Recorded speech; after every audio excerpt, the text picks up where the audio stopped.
جريمة تخطط لها بعقل عبقري، وعشان نوصل للحقيقة لازم نمشي ورا كل دليل. أهلا بيكم في قناة صوت الإذاعة، وحلقة النهاردة بعنوان ذكاء قاتل. السرير فوقاني منكوش. ايوه، دليل على ان الديوان كان محجوز الاثنين، القتيله واحده منهم. والراكب التاني هو ده اللي محيرني. خش يا عسكري، اقلب الديوان وبص تحت السراير، يمكن نلاقي حاجه تكشف لنا الطريقه ونلاقي المسدس. حتى شنطة اليد بتاعت الست غير موجودة. لا شنطه اليد ولا شنطه هدوم ولا حتى حاجه في صوابعها تدل عليها. يظهر ان الجان استعمل العنف في اخراج كل اللي في صوابعها، وباين على الصوابع اثر استخدام العنف. طب وايه العمل دلوقتي؟ هنبلغ النيابه ونتحفظ على العربيه ونقفل باب الديوان وشباكه بالشمع الاحمر لحد النيابه ما تعالج. اتحفظتم على العربية يا حضرة الضابط؟ ايوه يا فندم، العربيه زي ما هي على الرصيف، والقطر خزن من غيرها، ومستنيين سيادتك للمعاينه والتحقيق. عملت المعاينة المبدئية؟ ايوه يا فندم. أثبتت كل حاجة؟ طبعا. أقوال فراش العربية؟ كلها. هي دي العربية؟ ايوه يا فندم، وحواليها الحرس. فتحتم الديوان بمحضر؟ طبعا، وبحضور السيد ناظر المحطه وعامل الورشه اللي فتح الباب. اتفضل. هو ده الديوان؟ ايوه يا فندم. افتح محضر المعاينة يا حضرة الكاتب. اثبت عندك ساعة المعاينة 7:05 مساء. القتيل سيدة في نحو 30 من عمرها، بيضاء اللون، ذات شعر كستنائي، ترتدي قميص نوم من الحرير المسلين السماوي مشغول بالدانتيلا. قتلت بمقذوفين ناريين في أسفل الجمجمة من الخلف. لا يبدو على الجثة آثار مقاومة، مما يدل على أن القتيلة قد فوجئت بالقتل وهي نائمة. ثبت من المعاينة أن الديوان كان مشغولا باثنين بدليل آثار النوم على السرير العلوي. القاتل لابد أن يكون على صلة بقتيل كزوج أو قريب. أرجو أن نعيد تفتيش الديوان بكل دقة يا حضرة الضابط. قلبناه رأسا على عقب، ولا بأس من إعادة التفتيش. ألم تجدوا في الديوان حتى حذاء القتيل؟ ولا شيء مطلقا، وهي كل حاجة قدام سيادتك مقلوبة. اكتب. وبإعادة المعاينة لم يوجد بالديوان أي أثر يتعرف منه على القتيل أو القاتل، فقد انتزع القاتل من يد القتيل كل ما يدل على هويتها، وخرج بكل الشنط حتى شنطة يدها وملابسها الخارجية ولم يعثر على المسدس الذي استخدم في الجريمة. وثبت ثبوتا قاطعا أن القاتل لم يستخدم الباب في خروجه بعد ارتكاب جريمته، لأن الباب كان مغلقا من الداخل بالترباس. مش كده برضه حضرة الضابط؟ كان مغلقا بالترباس، وقد اضطر الأسطى الذي فتح الباب لخلع العرض. بداهة قد استخدم القاتل النافذة أثناء وقوف الإكسبريس في إحدى المحطات، ماشي معايا؟ وأعاد غلقها من الخارج برفع الزجاج وجذبه من الخارج أيضا، كما يفعل لصوص القطارات. وأمرنا بالتحفظ على الجثة لحين معاينة الطبيب الشرعي ونقلها بمعرفته للتعرف على أسباب الوفاة، وندب خبير البصمات لرفع كل البصمات على نافذة الديوان وبابه. وأصدرنا أمرنا للسيد ناظر المحطة بإبقاء العربة كما هي على الرصيف الاحتياطي الذي نقلت إليه لإعادة المعاينة إذا لزم الأمر. ايوه يا فندم، خبير البصمات قدم تقرير. فين هو التقرير؟ اهو يا فندم. هات. حاجة غريبة. سيادة وكيل النيابة شاف حاجة جديدة في تقرير خبير البصمات. حاجة عجيبة أوي يا حضرة الضابط. التقرير بيثبت ان البصمات الموجودة على شباك الديوان من جوه هي نفس البصمات اللي من بره. يبقى الجاني استخدم الشباك في الخروج زي ما استنتجت سيادتك. المسألة دي كان مقطوع منها من ساعة ما ثبت ان الباب كان مقفول بالترباس من الداخل، وجه تقرير الخبير اثبت ذلك. لكن في حاجة. ايه هي يا فندم؟ امتى استخدم الجاني الشباك وفي اي محطة؟ تظن سيادتك انه نزل في محطة القاهرة؟ لا، ما اظنش. نزول راكب من نافذة الديوان عربية النوم على رصيف القاهرة وهو مليان بالناس، لا تبقى حاجة ملفتة للنظر ومش ممكن تحصل. نزل والقطر ماشي مثلا؟ اهو ده كمان فرض يجب استبعاده يا حضرة الضابط. نزل والقطر مهدي قبل المحطة مثلا؟ ازاي؟ ينزل ازاي من الشباك ومعاه الشنط والقطر ماشي وبين الشباك والارض اكتر من مترين؟ الا اذا كان بقى من ابطال القفز. طب وليه ما يكونش من ابطال القفز؟ لا ما افتكرش. هو نزل في محطة من المحطات اللي بيقف عليها القطر بعد ما قام من اسيوط، لان فراش القطر لما استلم العربية في اسيوط ما لاحظش حاجة، واعترف بانه مر في المشاية بتاعت العربية ساعتها. على كل حال نعيد سؤال الفراش. ممكن اهو. يا عم حسن. افندم يا سعاده البيه. كلم سيادة وكيل النيابة. انا تحت امره يا فندم. قول لي يا عم حسن، افندم، انت لما استلمت العربية في اسيوط ما لاحظتش حاجة على ركاب الديوان نمرة 6؟ ابدا يا فندم. انا حتى لما قام القطر من اسيوط مريت قدام الدواوين كلها مرتين ثلاثه، ومن ضمنها الديوان نمره 6. ما كانش فيه دم في الطرقة سايل من تحت عاب الباب يا عم حسن؟ ابدا يا فندم. النور في طرقة العربية كان كفاية؟ كان كفايه خالص، يعني لو كان فيه دم كنت لاحظته. طب ايه المحطات اللي وقف فيها الاكسبريس بعد اسيوط؟ ملاوي والمنيا وبني مزار ومغاغه وبني سويف والوسطى والجيزه. بيقف في المحطة قد ايه يا عم حسن؟ بيقف ما بين 3 دقايق و5، بس في المنيا بيقف اكتر شويه. مين الفراش اللي استلمت العربية منه في اسيوط يا عم حسن؟ عثمان عبد الدايم. وده بيستلم العربية منين؟ من اسوان لاسيوط يا فندم. انتوا بعتوا في استدعاء الفراش عثمان يا حضرة الضابط؟ بعتنا الاشارة من الصبح بطلبه، وافادونا بانهم ارسلوه في القطار التالي. ده يبقى معناه انه هيكون هنا بعد شوية. بعد نص ساعة يا فندم بالظبط. تعالى يا عم عثمان. افندم سعادة البيه. تعالى هنا. افندم. انت طبعا كنت في عربية النوم من اسوان لحد اسيوط، ها؟ ايوه. هل كل الدواوين كانت محجوزة من اسوان؟ كله يا فندم كان محجوز. مفيش غير الديوان نمرة 6 كان محجوز من اسوان لحساب محطة الاقصر. يعني ركابه كلهم طلعوا من محطة الاقصر؟ ايوه يا فندم. تقدر توصفهم لنا يا عم عثمان؟ هم كانوا واحد يا فندم طويل لابس بدلة رمادي، وحواجبه تقيلة وشابكين في بعض، والشعر في جنب راسه من هنا ومن هنا كمان ابيض شوية، وحالق شنبه، وعمره يجي كده 45 سنة. كان لوحده؟ لا يا فندم، ما هو انا جاي لسيادتك في الكلام. كان معاه واحدة ست بيضة شعرها احمر شوية ومش طويل، ولابسة تايير بني، وسنها كده يجي 30 سنة تقريبا، ويظهر عليها انها زوجة لفندي. طب اوصف لنا كل حاجة من ساعة ما طلعوا العربية ودخلوا الديوان. ايوه يا فندم. اللفندي طلب مني اخد الشنطة من الشيال ووصلهم لحد الديوان. على مهلك يا عم عثمان عشان نلحق يكتب وراك. اتفضل. حاضر يا فندم. وفتحت لهم الديوان ودخلوا. ودخلت الشنط وراهم. وبعدين لفندي قال لي اطلب لنا عشاء من عربية الاكل. كويس. رحت وجبت لهم العشاء. وبعدين رحت شلت العشاء، وكان باين عليهم الانبساط شوية، ولا مؤاخذة يعني قعدوا يهزروا مع بعض.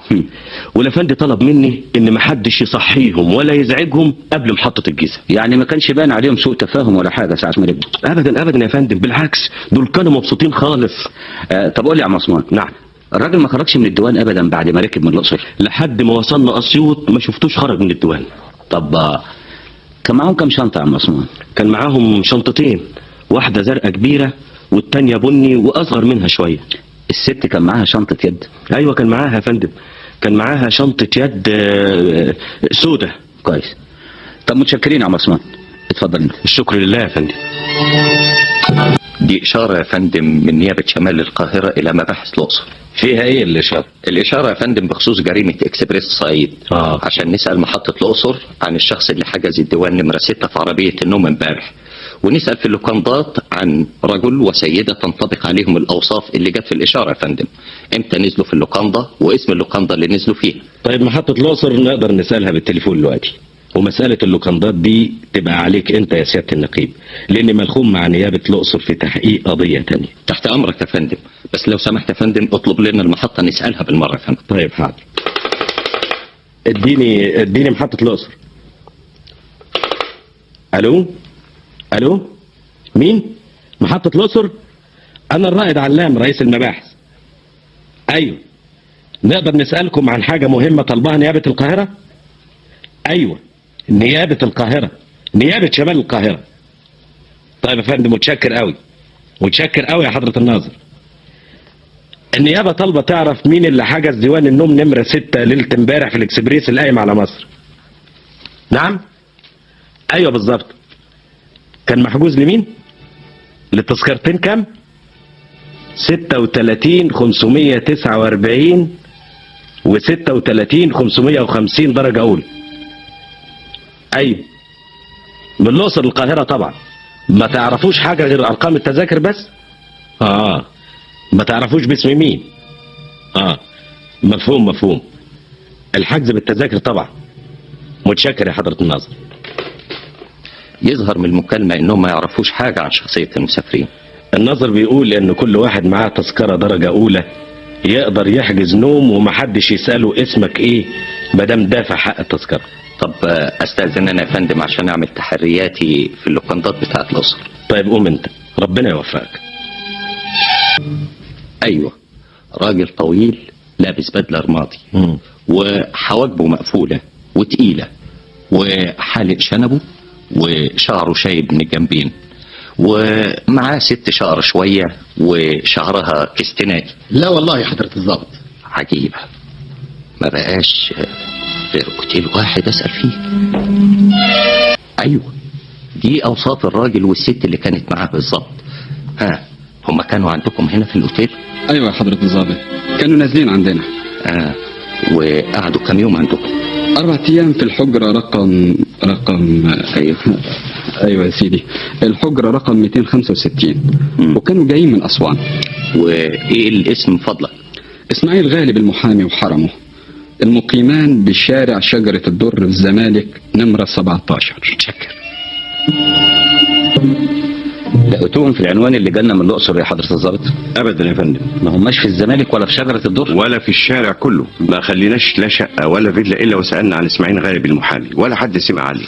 حاجة ظريفة يعني الاسم منتهى الخطر. ودي عايزة كلام يا فندم. يبقى لازم نرجع خطوة لورا ونمسك بالخيط من اوله.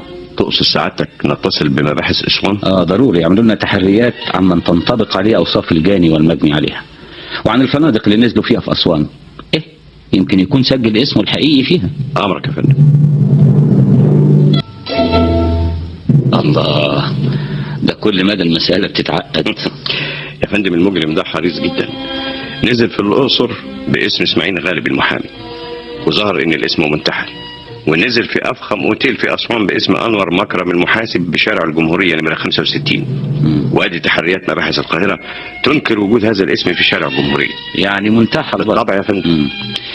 الجريمة دي محيراني، بحط قدامي اسئلة كتير. اولا، ليه الجاني ارتكب جريمته في القطر؟ ثانيا، هل هو سفاح بيبحث عن الشهرة ام هو لم يتمكن من الانفراد بفريسته ولا في القطر؟ ما هو كان منفرد بيها من الاقصر لاسوان. لا النزلاء كانوا سمعوا صوت الطلق الناري وكان امكن التعرف عليه، لكن دوشة القطر وهو ماشي باقصى سرعته ادته فرص كتيرة احسن من قتل المجني عليها في الفندق. لكن برضه يا فندم القتل في الاكسبريس وهو ماشي مجازفة، يمكن لاي سبب تنكشف الجريمة، فيهرب ازاي من القطر وهو ماشي؟ ومع ذلك برضه في احتمال. ليه هو؟ مش يمكن يكون الجاني مصاب بخلل في قواه العقلية؟ بقى اللي محيرنا ده يبقى من راجل مجنون. لا مستحيل طبعا. يا سعادة البيت. ايه يا شويش ايه؟ تقرير الطبيب الشرعي يا فندم. تقرير بيقول ان الوفاة حدثت نتيجة تهتك خلفي بالمخ من جراء مقذوف ناري اطلق على رأس المجني عليها من مسافة قريبة جدا، وان الوفاة حدثت مباشرة وذلك قبل وصول القطار الى القاهرة بحوالي 4 ساعات تقريبا. على كده نقدر نحدد الوقت اللي حدثت فيه الجريمة. هو ده اللي انا عايز اقوله حضرة الضابط، وعلى ضوء الحتة دي نقدر نعرف مكان ارتكاب الجريمة والمحطة اللي قفز فيها الجاني من شباك العربية. إذا كان التقرير بيحدد ساحة الوفاة قبل وصول القطر لمحطة القاهرة ب4 ساعات تقريبا، تبقى الجريمة حصلت في محطة المنيا. لا الجريمة لم ترتكب في محطة المنيا نفسها، ولكن حدثت قبل وصول القطر لمحطة المنيا. وفي محطة المنيا قفز الجاني من شباك الديوان وجمع كل الحاجات اللي في الديوان ونط بيها. لكن يا فندم مفيش حد على الرصيف شافه مثلا؟ الاكسبريس ده بيخش المنيا الساعة كام؟ حوالي 2:30 بعد نص الليل. كويس قوي، 2:30 بعد منتصف الليل، وعربة النوم تملي في اول القطر. أيوة كده حضرة الضابط؟ يعني بعيد شوية عن الركاب اللي ممكن يركبوا قطر بيقوم 2:30 صباحا، واغلبهم الركاب الدرجة الثانية او الثالثة. ثم ما تنساش البرد ده قبل الفجر. ده صحيح يا فندم، وفي حاجة كمان ترجح الاحتمال ده. ايه هي؟ الإضاءة يمكن في المقدمة ما تكونش واضحة. يبقى اتفقنا على الخطوة الأولى، فاضل الخطوة الثانية. في خطوة تانية كمان؟ استنتاج ماشي خطوة ورا خطوة. تفتكر ان الجاني مادام نزل في المنيا يكون من اهل المنيا؟ ما افتكرش يا فندم، لأن تذاكر الاثنين الجاني والمجني عليها مقطوع على محطة مصر. يبقى المجرم ما هواش من المنيا، وطبعا هيلجأ للمنيا لحد ما تهدأ الحال، لان جريمته هتكتشف بعد 4 ساعات. وما دام غريب عن المنيا يبقى نزل في لوكاندا من لوكانداتها لحد ما يلاقي الفرصه ويغادر المنيا. اذا نتصل فورا بمباحث المنيا. اشاره فورا لمباحث المنيا باوصاف الجاني واوصاف الشنط للبحث عنه في جميع اللوكاندات، وعمل كاردون من المخبرين على محطه المنيا لمراقبه المسافرين اللي تنطبق عليهم اوصاف الجاني واوصاف شنطه. حاضر يا فندم. ما لقيتش حد تنطبق عليه الاوصاف دي نزل في اي لوكاندا؟ ابدا يا فندم، سالنا كل اللوكاندات ورجعنا دفاتر قيد النزلاء، فلما لقيناش حد نزل ليله امبارح ابدا في اي لوكاندا. والمحطه عملتوا فيها ايه؟ عيننا 9 مخبرين واديناهم اوصاف القاتل وحددنا لهم نقطه مراقبه خاصه يتصلوا منها بينا في اسرع وقت اذا لزم الامر. ولحد دلوقتي مفيش اخبار؟ لسه يا فندم. النيابه مصر مهتمه قوي بجريمه الاكسبريس، وبتاكد ان الجاني نزل في محطه المنيا، فمش عاوزين ننام اعمل معروف. اطمن يا فندم، انا همر على المخبرين بنفسي وانبه عليهم بمنتهى اليقظه، وارجو ان شاء الله اننا نقبض على المجرم. المتهم يظهر انه مستني شويه لما تهدى الضجه اللي اثارتها الجريمه، ولابد انه هيسافر لمصر وهيبان عليه الارتباك، والشنط معروفه ليكوا كلكم. على كل حال مش هنام يا فندم الا لما نبيض وشنا قدام نيابه القاهره علشان يعرفوا ان في المنيا مباحث. فهي دي العربية اللي حصلت فيها الجريمة؟ هي يا سيدي. طب ده كويس اللي افرجوا عنها ودخلوها العنبر النهارده عشان تتنضف من الدم اللي مال الديوان والطرقه. ايه ناوي تنضفها انت؟ انضفها يا سيدي. اوعى بقى شويه احسن حصلت عليها الخرطوم من بره، وبعدين هغسل الديوان. ماشي. ايه ده؟ بص ايه؟ ورقه محكوكه دم بندورها في الشباك. الله، ايه اللي جرى؟ مالك بتزعق كده ليه؟ ورقه لقيتها وانا بنضف في ديوان عربيه النوم ساقطه بندورها في الشباك. الله، وهي يعني هتكون ورقه بنكنوت يا خاي؟ لا، ورقه عليها نقطه دم وفيها ارقام. وريني كده. وايه يعني؟ حته ورقه واقعه بندورها في الشباك، ايه اهميتها؟ يا اخي يمكن تنفع في التحقيق. الله، هي فيها حاجة ولا مكتوب فيها حاجة غير شوية أرقام مشلفطة؟ على كل حال ضميري بيقول لي قدمها للافندي الضابط الجنائي. هيضحك عليك ويقول راجل اهبل. ليه بقى يا سيدي؟ ما يمكن حاجة صغيرة زي دي تبان الحقيقة. بس لما تكون حاجة ليها معنى، لو كان فيها اسم واحد أو اسم واحدة أو عنوان سكن أو شارع كنت اقول يعني يبقى لك حق تدهان. على كل حال انا هخلص ذمتي من ربنا بقى واروح اديها للظابط. على كيفك، ما انت غاوي تهزين. ايوه يا فندم، جابها لي عامل النظافه في العنبر النهارده الصبح، وبيقول انه لقاها بين ظرف شباك الديوان نمره 6. عجيبه، فيها ارقام بعضها واضح وبعضها مطموس. استنى دي فيها حاجه هنا تستلفت النظر في الورقه دي. هي بص في هنا نمرتين مكونين من 5 ارقام. الرقم الاول على الشمال 4 اهي، 4 دي مش كده؟ بالظبط. دي لازم نمر تليفونين في وسط البلد. عندك كمان هنا 3 نمر، كل نمره مكونه من 6 ارقام مبدوءه برقم 8. 8 تبقى دي نمر تليفونات قطعا ولو انها مش باينه كلها. يحتمل؟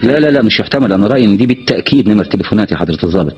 بس في سؤال عايزين نجاوب عليه قبل ما نستأنف التحقيق. ايه هو؟ الورقه دي وقعت بين الظرف ازاي؟ هل وقعت فعلا من الجاني وهو بينط؟ لازم كانت تجيب جاكيته ولا بلطو وهو بينط وقعت منه، لان كان مشغول طبعا بالبعد عن مسرح الجريمه. على كل حال عندك دلوقتي مهمه جديده لازم تنجزها فورا. امر يا فندم. عايز حالا اعرف اصحاب هذه الارقام من مصلحه التليفونات وعناوينهم. هجهز لك خطاب للمصلحه من النيابه العامه حالا عشان يكتبوا لنا بصفه سريه عن البيانات اللي احنا عايزينها. بالظبط زي ما قلت سيادتك. لقيت حاجه؟ النمر ال4 الواضحه لقيناها نمر اطباء امراض نساء، بعضهم في ميدان الفلكي وبعضهم في شارع 26 يوليو. جبت اساميهم وعناوينهم؟ طبعا يا فندم. وريني كده الاسماء والعناوين. عجيبه، اشمعنى يعني دكاتره امراض نساء؟ المساله يمكن بقت واضحه شويه. ازاي؟ يظهر ان القتيله كانت بتشكو من مرض نسائي او كانت بتعالج نفسها من العقم، عشان كده كل النمر لاطباء امراض نساء. على كل حال يتضح الموقف بعد سؤال الاطباء دول وبعد عرض صوره القتيل عليهم ووصف الجاني ليهم، لان انا اعتقد انك بتتردد على الاطباء دول بمصاحبتهم. يظهر يا فندم اننا زودنا في التفاؤل حبتين. عشان ايه؟ لاننا افترضنا ان الورقه تخص الجاني او القتيل. انا احساسي بيقول ان الورقه دي مفتاح حل الجريمه، وانت نفسك من شويه رجحت انها وقعت من الجاني وهو مشغول بالنط من الشباك. يا فندم انا بحتاط عشان لو فتحنا التحقيق لازم نمشي فيه للاخر. انا كل اللي يهمني الوصول للحقيقه. على كل حال انا تحت امرك. شوف يا سيدي، مر بنفسك على الدكاتره دول واطلعهم على صوره المجني عليها. اذا تعرفوا عليها اوصف لهم الجاني. كويس. هل كان بمصاحبتها ام لا؟ واسال كل منهم من واقع اجندته عن اسم القتيله وعنوانها. ايوه اتفضل. مساء الخير يا دكتور بهجت. اهلا وسهلا. انا امين لمعي رئيس مباحث السكه الحديد. اهلا وسهلا. اتفضل استريح. عايز استشاره طبيه؟ عايز استشاره بس مش طبيه. مش فاهم. سيادتك تفتكر الصوره دي يا دكتور بهجت؟ دي صوره ست. ايوه مش كانت بتتعالج عند سيادتك؟ اظن كده. الشكل ده برضو مش غريب عليا. ايوه افتكرت. الست دي كانت بتتعالج عندي فعلا. كانت بتتعالج من العقم. ايوه افتكرت. وكانت بتيجي لوحدها؟ لا، كان دايما زوجها معاها. ممكن سيادتك توصفهن؟ هو كان طويل شويه، مش مودرن قوي. حواجبه تقيله ومقرونه، وشعره شايب من الجنب، وعلى ما اظن كان حالق شنبه. ممكن نعرف اسمها من الاجنده لو تكرمت؟ بس دي اسرار مش ممكن الكلام فيها. ما فيش اسرار على النيابه. انا معايا امر من وكيل النائب العام بسؤال سيادتك رسمي في الموضوع، والامر هو دكتور. طيب يا سيدي خلاص، ما دام النيابه هي اللي عايزه يبقى خلاص. ثانيه واحده من فضلك. اتفضل. ايوه يا بهجت. ايوه كان امتى؟ من شهر. من شهرين. لا 3 شهور. من 3 شهور يا حضرة الضابط. ايوه لقيت اسم الست كمان اهو. اسمها ايه من فضلك؟ ثانية حاتم. وعنوانها؟ ما بكتبش العناوين. طيب يا فندم انا متشكر يا دكتور. العفو. النيابة؟ ليه؟ في حاجة؟ لا يا دكتور سامي، ده مجرد سؤال عن مريضة كانت بتتردد على سيادتك. اسمها ايه؟ صورتها ايه؟ يمكن تتعرف عليها؟ وريني حضرة الضابط. ولو ان الواحد بقت ذاكرته مش ولا بد. من كتر الزباين يا فندم. لا والله من كتر الشغل. الله، الصورة دي متاخدة وهي ميتة مش كده؟ ايوه يا فندم. الشكل ده انا فاكره. الست دي كانت بتجيلي مع راجل طويل حواجبه تقيلة وفي راسه شوية شعر ابيض. وكانت بتتعالج من ايه يا دكتور؟ استنوا شوية لما اشوف الاجندة. انا فاكرها. مرت عليها الشهر اللي فات. ايوه بالظبط افتكرت. الست دي اسمها وداد لمعي. وداد لمعي؟ ساكنه فين يا دكتور؟ دي اللي ما اعرفهاش. لكن دي كانت بتتعالج عند الدكتور بهجت باسم تاني من 3 شهور، باسم ثانية حازم، واوصاف زوجها مظبوط زي ما سيادتك قلت. انا طبعا بكتب اسم المريض من واقع املاء المريض نفسه، ما بطلبش منه شهاده الميلاد. انا متاسف يا دكتور. مع خالص شكرا. حاجة عجيبة خالص يا دكتور زكي. كل الدكاترة اللي مريت عليهم اتعرفوا على ست زيك بسهولة، وكانت بتتعالج عندهم من العقم، ومعاها نفس الزوج اللي اتفقوا على وصفه. لكن ايه؟ مقيدة اسمها عند كل دكتور باسم يختلف عن باقي الاسماء. هي عندي مقيدة باسم هدى رأفت، وهي بالتأكيد صاحبة الصورة، وأوصاف الراجل المصاحب لها هي نفس الأوصاف. الحقيقة أنا احترت، مش عارف إن كانت ثانية حازم ولا وداد لمعي ولا هدى رأفت. مش مهم اختلاف الأسماء، يمكن ده علشان التضليل. المهم إن كل زملائي كلهم عرفوها، وأنا فاكر كمان إنها قدمت لي روشتات للدكتور بهجت والدكتور سامي لما كشفت عليها، وده يؤيد كلامهم، وإنها اتعالجت عندهم. بس أنا عايز أعرف ساكنة فين. أهي دي اللي معرفهاش ولا سألتهاش عنها. على كل حال متشكر يا دكتور. العفو. يا حضرة الضابط، يا حضرة الضابط، ايه في حاجة؟ أنا فهمت من كلامك مع الدكتور زكي إنكم مهتمين بإنكم تعرفوا حاجة عن الست هدى رأفت. أيوة. تعرف إيه عن موضوع الست دي؟ الست دي كانت بتيجي عند الدكتور زكي علشان يعالجها من العقم. كل ده عارفينه، إيه الجديد اللي أنت عاوز تقوله؟ أنا شايف إنكم عايزين تعرفوا عنوان الست دي. أنت تعرفه؟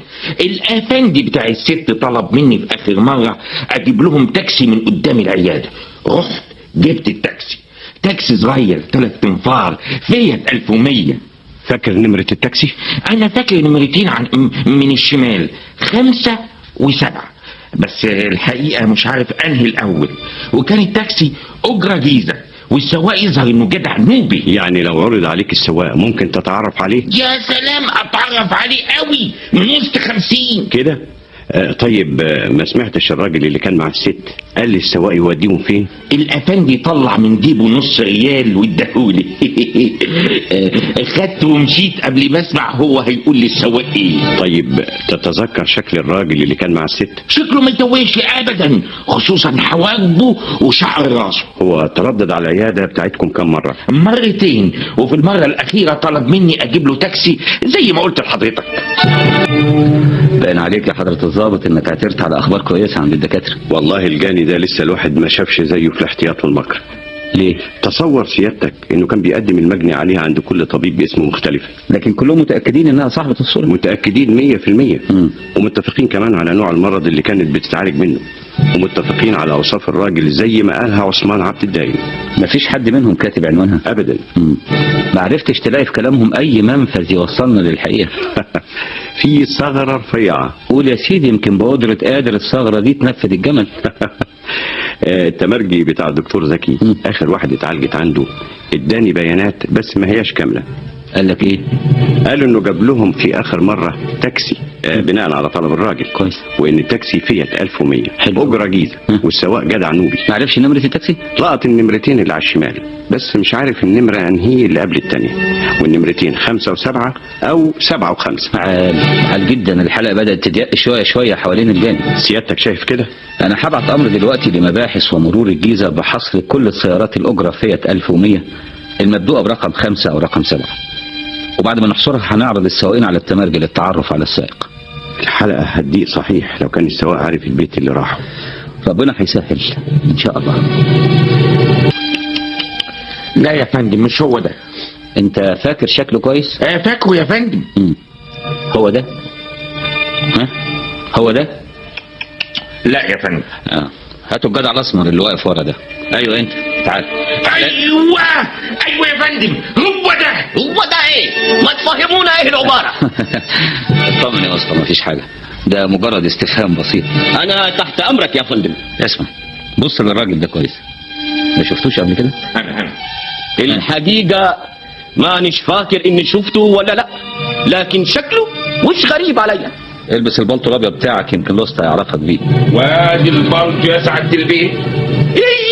ايوه ده بيشتغل تمرجي في عيادة، لكن مش فاكر في مين. ايوه افتكرت، في ميدان الفلكي. انت فاكر ان التمرجي ده طلبك في ليله من الليالي عشان توصل زباين من العياده اللي بيشتغل فيها؟ ايوه يا فندم. كان واحد ست اشقر شويه وشعره احمر، وكان في راجل طويل وياها. نقلتهم من عياده الدكتور زكي بعد ما نده لك التمرجي؟ ها؟ ايوه يا فندم، والتمرجي دي نده لي من الميدان. طب خليك معايا شويه. قال لك ايه الافندي ساعه ما ركب مع الست؟ هو ناول التمرجي فلوس وقال لي اطلع على طريق المعادي من الكورنيش يا اسطى. ووصلتهم طبعا لحد المعادي؟ لا، نزلوا قبل المعادي يمكن ب2 كيلو بعد المستشفى بشويه. ما وصلتهمش يعني للبيت؟ لا. هو قال لي اركن هنا يا اسطى، كفايه، احنا هننزل نتمشى شويه على الكورنيش لحد ما نوصل البيت. الراجل والست لو اتعرضوا عليك تقدر تتعرف عليهم؟ مال طبعا. طب بص في الصورة دي. هو دي صورة الست، ما فيش كلام. طب متشكرين يا اسطى، اتفضل. احنا بقالنا 3 أسابيع محاصرين المعادي من كل جهة، لا حد دخلها ولا خرج منها تنطبق عليه اوصاف الجاني. زهقتم من المراقبة اوام؟ لا يا فندم، بالعكس. احنا مستعدين نراقب المعادي سنة كمان، بس نوصل لنتيجة تخلينا نحط ايدينا على المجرم. اسمع يا حضرة الضابط. ايوه فندم. انا مر في خاطري ان الجاني ما هو ساكن في المعادي. الجاني ده في غاية الذكاء. هو نزل على الكورنيش قبل المعادي بشوية علشان يوهم السواق انه ساكن في المعادي. وعشان ايه ده كله؟ لانه كان ناوي يرتكب جريمته، فرتب اموره قبل ارتكاب الجريمة على تضليل العدالة وتضليل الاطباء وتضليل السواق كمان. امال يبقى ساكن فين؟ زمان استنتاجي انه ساكن في حتة بعد المعادي، وانه اخد تاكسي تاني من المعادي او من الكورنيش ووصله لحد سكنه. يبقى ساكن يا في حلوان يا حمامات حلوان، لانه مش معقول واحد في المستوى ده يكون ساكن في طرة او في المعصر. ده كلام مظبوط. والعمل ايه دلوقتي يا فندم بعد كده؟ انا هنزل اعلان صغير من النيابه لنقابه سائق التاكسي لمعرفه مين اللي نقل المتهم والمجني عليها من كورنيش المعادي في اليوم ده حوالي الساعه 6 مساء. وتكلف المباحث بالتحري مع سواقين موقف المعادي كمان، والنيابه هتصرف مكافاه لمن يتقدم من السواقين ويكشف لنا انه وصلهم لحته معينه. ايه اللي تعرفوا عن الموضوع ده؟ فندم، قبل المغرب بشويه كنت جاي من مصر ومروح المعادي، لقيت واحده ست وراجل واقفين على الكورنيش. كويس. قبل المعادي بشويه ندهولي اوصلهم لحد حلوان. شكلهم ايه؟ الست يا فندم بيضه وشعره شويه. كويس. وشعرها احمر. والراجل طويل وحواجبه تقيله. نزلتهم فين؟ والله يا فندم هم طلبوا مني انزلهم قدام كازينو الحمامات الكبريتيه. ما وصلتهمش البيت من البيوت؟ لا يا فندم، هم نزلوا قدام الحمامات وانا دورت ورجعت. ما سمعتش الحديث اللي كان داير بينهم وهم راكبين؟ سمعت بعض الكلام يا فندم. زي ايه؟ سمعت الست بتقول له احنا نشتري الفيلا احسن ما نأجرها ونقعد على طول في حلوان لان هواها احسن من اي حته تانية والفلوس ما تهمش. يبقى معنى كده انهم ساكنين في حلوان. هو ده اللي انا فهمته من الحديث يا فندم. طب ادي للسيد كاتب النيابه عنوانك علشان نبقى نستدعيك اذا احتاجنا لك. حاضر يا فندم. بسرعه يا حضره الضابط انقل المراقبه لحلوان، حصروا الاماكن اللي فيها فيلات كويس ووزعوا اوصاف الجاني على كل المخبرين. عملت كده يا فندم بعد سيادتك ما استجبت السواق اللي فات. الله، يعني فهمتها وهي طايره. ربنا يديك الصحه يا فندم. يظهر يا حضره الضابط ان المجني عليها غنيه، يظهر كمان ان هي اللي بتصرف على الراجل. طيب اذا كانت بتصرف عليه ليه يموتها؟ عشان يضع ايده على ثروتها كلها. وسيادتك استنتجت انها غنيه من ايه بقى؟ كلامها مع جوزها وهي بتقول له ان احنا نشتري الفيلا احسن ما نسكن فيها بالايجار. مفيش واحده تشير على جوزها بشراء فيلا الا اذا كانت هي اللي هتدفع الفلوس. خصوصا كلامها الاخراني وهي بتقول له الفلوس ما تهمنيش. الفلوس ما بتهمش الا كل واحده غنيه. على كل حال انا متفائل يا فندم لان مسرح الاحداث تحدد اخيرا بحلوان. ان شاء الله هنوصل بسرعه للقبض على الجني.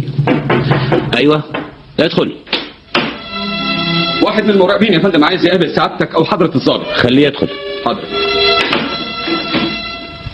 لقيناه اخيرا يا فندم. لقيته مين؟ المجرم. الاوصاف تنطبق على الراجل اللي ساكن في الفيلا دي؟ ايوه يا فندم. هو بعينه. انا راقبته بنفسي يومين ورا بعض لحد ما عرفت انه هو. فين الفيلا دي يا شويش؟ في الشارع اللي طالع على المرصد قبل الحديقه اليابانيه. نمرة كام؟ 43 يا فندم. من كام دور دي يا شويش؟ دورين وحواليهم جنينه واسعه. اسمع حضرة الضابط. ايوه.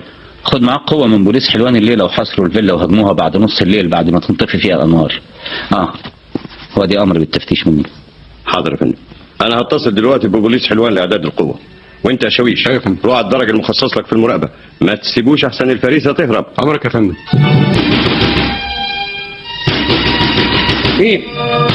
مين اللي بيخبط؟ البوليس. افتح بسرعة على الكسر الباب. ما تحاولش الهرب لأن الفيلا محاصرة بالعساكر من كل ناحية. بوليس ايه يا فندم؟ هو احنا وش بوليس؟ على العموم اتفضل الفيلا قدامك اهي. ايه يا حمدي في ايه؟ الله، في ايه يا حضرة الضابط؟ كفر الشر. مفيش حاجة يا عفاف، يظهر ان في غلط. هو احنا وش بوليس؟ انت يا ستي تقربي لحضرته؟ مراته يا حضرة الضابط. انت مش الرقاصة عفاف زكي؟ طب وماله يا فندم؟ يا الرقاصة ممنوع انها تتجوز؟ لا مفيش مانع. المهم قوم بالعجلة يا سي حمدي البس هدومك. ليه يا فندم؟ البس هدومي ليه؟ انتوا عايزيني ليه؟ النيابة هي اللي عايزاك. طيب مش تفهمونا بس عايزين حمدي ليه؟ وعايزينك انت كمان يا ست عفاف. يا لهوي، وانا كمان ليه؟ الامر يشمل كل من يتواجد في الفيلا. يظهر المسألة فيها التباس يا حضر الضابط. ابقى اشرح موقفك قدام النيابة. انا مكلف بالقبض عليكم بس. اسمك؟ حمدي زهران. سنك؟ 40 سنة. ساكن فين يا حمدي؟ شارع المرصد نمرة 43 بحلوان. الفيلا ملكك يا حمدي؟ تقريبا يا فندم، لاني جاري في اجراءات البيع والشراء. الست عفاف تبقى لك ايه؟ مراتي يا فندم. من امتى اتجوزتها؟ الاسبوع ده بس. ياه، الاسبوع ده بس؟ امال كنت متجوز مين قبل كده؟ انا يا فندم، انا يا سعادة انا ما كنتش متجوز. ايه مالك اتلبخت كده ليه؟ فكر شويه يا حمدي. فكر يمكن تكون اتجوزت قبل كده وناسي. والله يا فندم عفاف دي اول بختي، مش كده يا عفاف؟ والنبي يا فندم انا ما اعرف ان كان متجوز قبل كده ولا لا، كل اللي اعرفه انه خطبني من كام يوم بس بعد حب طويل وكتبنا كتابنا الاسبوع ده. يبقى عفاف مش متفق معاك في الرأي يا بطل. عفاف ما تعرفش حاجة عن حياتي اللي فاتت يا فندم. طب ما انت كنت بتستشهد بيها على انها اول بختك من شويه. هي يا فندم ما تعرفش عني اي حاجه. اسمعي يا عفاف. ايوه. عرفتي حمدي من امتى؟ انا عرفته من ايام ما كنت برقص في المحلات. يعني من كام سنه؟ من 4 سنين. وفضل نازل فيا حب لحد ما اتجوزنا. اشمعنى قابلت الجواز منه الاسبوع ده وانتوا بتحبوا بعض بقالكم 4 سنين؟ الاسم والله بقى يا بيه. لا يا شيخ، الاسم ولا في حاجه تانية؟ والنبي يا سعاده البيه انا ما اعرف حاجه ولا ليا يد في اي حاجه. حاجه زي ايه مثلا؟ يعني هو مش عارفه والنبي اقول ايه، انا اعصابي بايظه خالص. لا يا ست عفاف امسكي اعصابك. امال انت متهمه مع حمدي بجريمه قتل. قتل يا بيه؟ وانا وشي قتل مراتك السابقه في ديوان عربيه النوم يا سي حمدي. والنبي يا سعاده البيه هو اللي دبر الجريمه لوحده وانا ماليش يد فيها ابدا. انا واحده غلبانه والنبي يا سعاده البيه والنبي ربنا يخليك ما اعرفش حاجه ابدا والنبي. احسن لك يا حمدي تعترف بكل حاجه، قول لنا بالتفصيل ازاي ارتكبت الجريمه دي ونفذتها في اكسبريس الصعيد. يا بيه لا ما انا اتكلم يا حمدي. لا اصل احسن لك تعترف. يا بيه انا اعترف يا حمدي. انا هقول لك على كل حاجه، هقول لك بالتفصيل، ما عادش فيه فايده من الانكار. ربنا يخرب بيتك يا عفاف. ليه بس؟ قول يا حمدي قول، بس اوعى تكذب. اسمع سعادة البيه، الحكايه من اولها.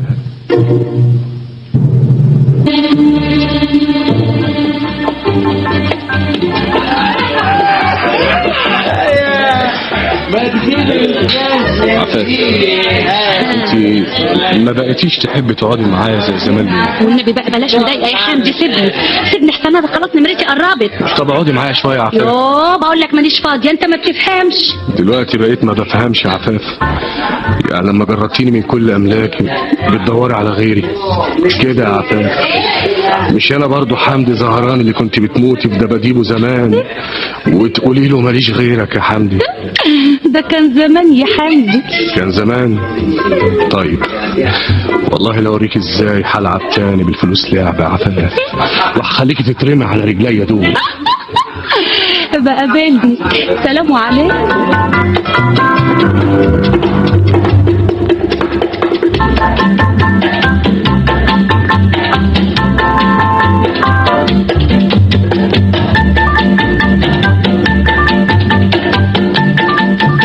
مساء الخير يا خالتي. مساء الخير يا حمدي. انت يا ابني مش ناوي تسيب المشي اللي انت ماشي فيه ده وتستقيم بقى؟ مش كفايه ضيعت العمارتين اللي سابهم لك ابوك؟ هعمل ايه يا خالتي؟ الشيطان شاطر. شاطر ايه وبتاع ايه؟ ادي انت بقيت على الحديده، قول لي بقى هتعمل ايه دلوقتي؟ هدور على شغل اشتغل فيها. شغله؟ انت تنفع في شغل يا حمدي؟ الله، ده انت قضيت شبابك كله في عرباده وسهر وجري على حل شعرك ونوم لحد العصر. شغلة ايه اللي هتنفعك دي؟ هشتغل باشا.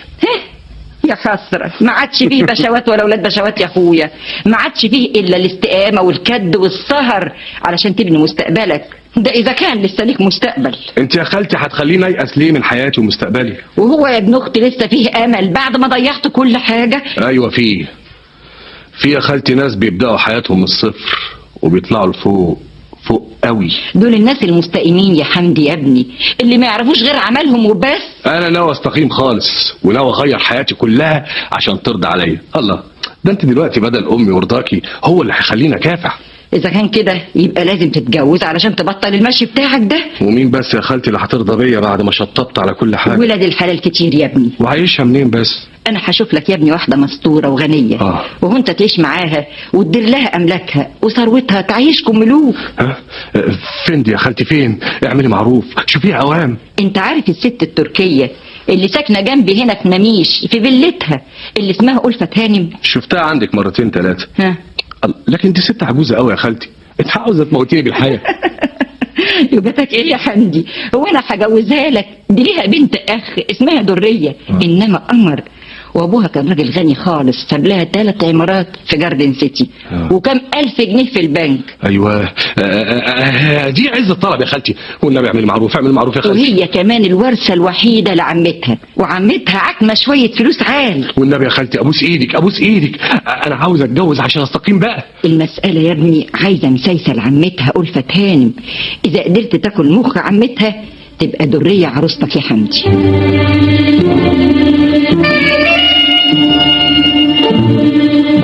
درية، أنا النهاردة أسعد واحد في الدنيا يا درية. ليه يا حمدي؟ ها؟ كمان بتسأليني ليه؟ لأن الجوهرة اللي كنت بدور عليها طول عمري لقيتها. السعادة اللي رجلي حفيت في البحث عنها جات لحدي. درية، أنا بحس إني بحلم يا درية. يا حمدي للدرجة دي؟ انت بتحبني بصحيح ولا بتتعلم الشعر فيا؟ يوه حرام عليك يا درية حرام. ما تزعلش يا حمدي، ان كنت انت بتحبني إراد انا بحبك 24. انت دلوقتي ابويا وامي واخويا وكل حاجة ليا في الدنيا دي. انت مش جوزي وبس يا حمدي، انا وحيدة في الدنيا وانت الانسان اللي بده ظلامي. خلاص يا ستي نبقى خالصين، شعر بشعر. انا بتكلم جد يا حمدي، انا ماليش غير عمتي ألفة هانم، ودي ست بينها وبين القبر شبر، وعشت طول عمري اخاف من الناس ولا احبش اعرف حد، ولا ليا اصحاب ولا ليا قرايب، وفي اخر المشوار لقيتك يا حبيبي، لقيتك يا حمدي عشان نكمل حياتنا مع بعض ونعيش لسعادتنا وبس. أنا يا درية تحت أمرك في كل حاجة، اطلب اللي أنت عايزاه أجيبهولك حتى لو كان في السماء. أنا كمان ما عادش ليا في الدنيا حد غيرك يا درية، عشان نفضل بعض وبس، ومفيش حاجة تعكر حبنا يا حمدي. درية يا درية، أنت فين يا درية؟ أيوة يا حمدي. بقولك إيه يا درية؟ إيه رأيك يا درية؟ أنا عندي فكرة هايلة. في إيه يا حبيبي؟ نروح نقضي يومين في أسوان ولا الأقصر، نتمتع فيهم بالشمس. يا حبيبي أنا وياك إن شاء الله تروح آخر الدنيا. ميرسي يا روحي. إذا كان كده بقى قوم أنت جهزي الشنط وأنا هروح أحجز التذاكر في عربية النوم في قطر بكرة بالليل.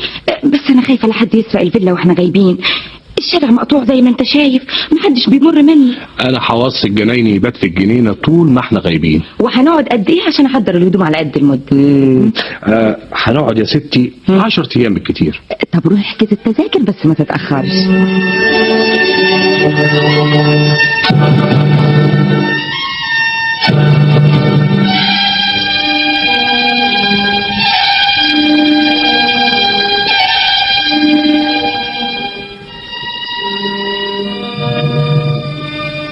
وطبعا سافرتم على أسوان.